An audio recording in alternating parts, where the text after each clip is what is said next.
மறுகுடியமர்வு என்ற பெயரில் சென்னை காந்தி நகரில் இருந்த குடிசைகளை இடித்து அகற்றியதால் தங்க வழியின்றி அப்பகுதி மக்கள் அவதிக்குள்ளாகியுள்ளனர். அவர்களுக்கு ஒதுக்கப்படுவதாக கூறப்பட்ட பெரும்பாக்கம் குடியிருப்பும் இன்னும் முழுமையாக கட்டி முடிக்கப்படவில்லை என்ற குற்றச்சாட்டும் எழுந்துள்ளது.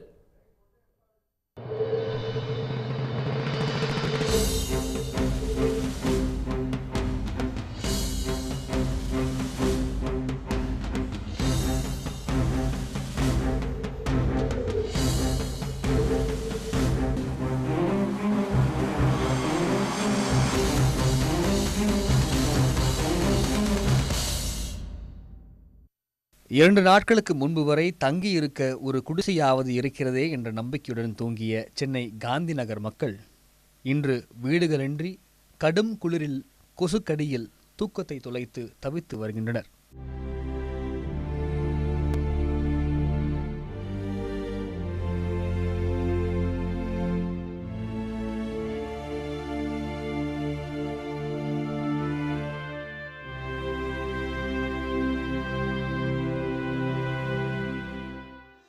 சென்னை பெருவெள்ளத்தை தொடர்ந்து கூவமாற்றின் கரையோரம் 44 இடங்களில் வசித்த சுமார் 14,000 குடும்பங்களை மறு குடியமர்வு செய்ய தமிழக அரசு உத்தரவிட்டது.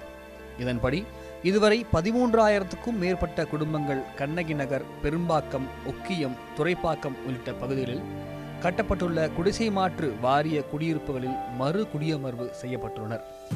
இதன் ஒரு பகுதியாக காந்தி நகரில் உள்ள 300க்கும் மேற்பட்ட குடும்பங்களை பெரும்பாக்கத்தில் மறு குடியமர்த்தும் பணி நேற்று முன்தினம் தொடங்கியது.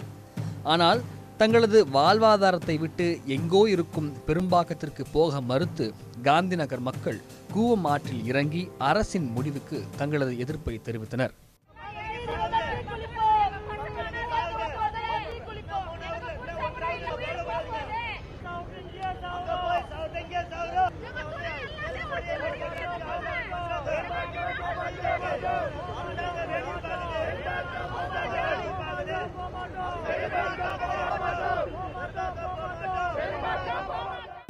கூவத்திற்குள் இறங்கி போராடியவர்களை காவல்துறையினர் கைது செய்தனர்.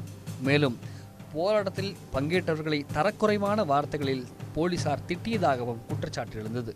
சரி, ஆமா, வீடு ஓடிக்கிறேன்னு கேட்டுமா, நாங்கள் 2 குழந்தைங்க வச்சுருக்கிறாங்களே, பெரும்பாக்கம் எனக்கு வேணும், இங்கே கேக்கு பார்க்குறதுக்கு வீடு இருக்காங்க, எங்களுக்கு பார்த்து கொடுங்க சார். நான் இருக்கேன், நான் சொன்னது தான் சொல்லுவேன். அடிப்பேன், யாரை வேணா கூட்டினான், யாரை ஒன்று நீ பெரிய ஆள் ஒன்று. உங்களை அடிச்சாங்கன்னா யார் அடிச்சாங்க? பொம்பளைங்க ஜென்ஸுங்க அடிச்சாங்க, நைட்டி கீச்சாங்க, பின்னாடி அடிச்சாங்க, வயிற்றுல அடிச்சாங்க. பெரிய ஆப்ரேஷன் பண்ணி கூட பார்க்காத குழந்தை பெற்று 3 மாதம் தான் ஆகுது சார். எட்டி வச்சாங்க, 4-5 பேர் தூக்கி போட்டாங்க சார். இதுதான் சார் என் குழந்தை. இந்த குழந்தைய விடவே மாட்டுறாங்க சார். 2 பேருமே பூச்சி தூக்கி கடாசுறாங்க சார். மக்களின் எதிர்ப்பையும் போராட்டத்தையும் ஒரு பொருட்டாகவே மதிக்காத அரசு காந்தி நகரில் உள்ள வீடுகளை இடித்து தள்ளியது. ஆனால் பெரும்பாக்கத்தில் வீடுகள் கட்டும் பணியே இன்னும் முழுமை பெறாததால் 50 ஆண்டுகளாக இருந்த இடத்தையும் இழந்து வானத்தையே கூரையாக கொண்டு கடும் குளிரில் ஒடுங்கி கிடக்கின்றனர் காந்தி நகர் மக்கள். 50 வருஷ காலமாக இங்கே வாழ்ந்துட்டு வரோங்க.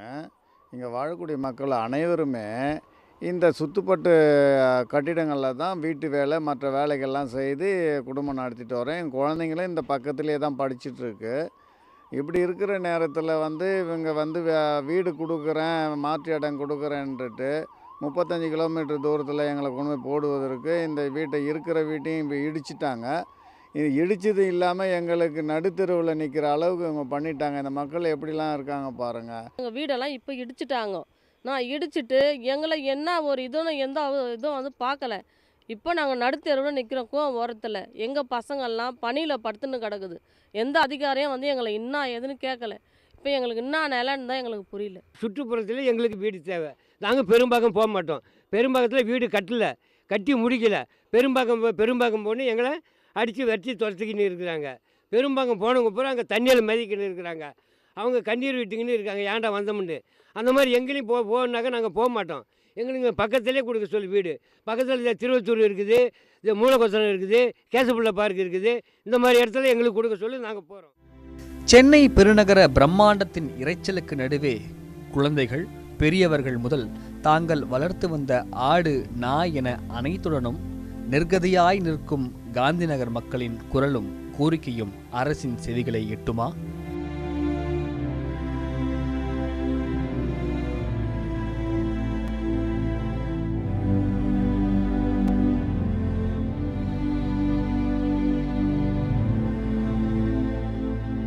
எளியோர் மீதான வலியோர்களின் வல்லாதிக்கம் என்பது எந்த வடிவத்தில் இருந்தாலும் அதை அறத்தின் புறம் நின்று சீர் செய்வதென்பதை அரசினுடைய கடமையாக கொள்ள வேண்டும். ஆனால் இங்கே வல்லாதிக்கம் செய்வதே அரசாக இருக்கும் நிலையில் மக்கள் செல்வது எங்கே என்ற திகைப்புக்கும் வேதனைக்கும் ஆளாயிருக்கிறார்கள் என்றால் மிகையாகாது.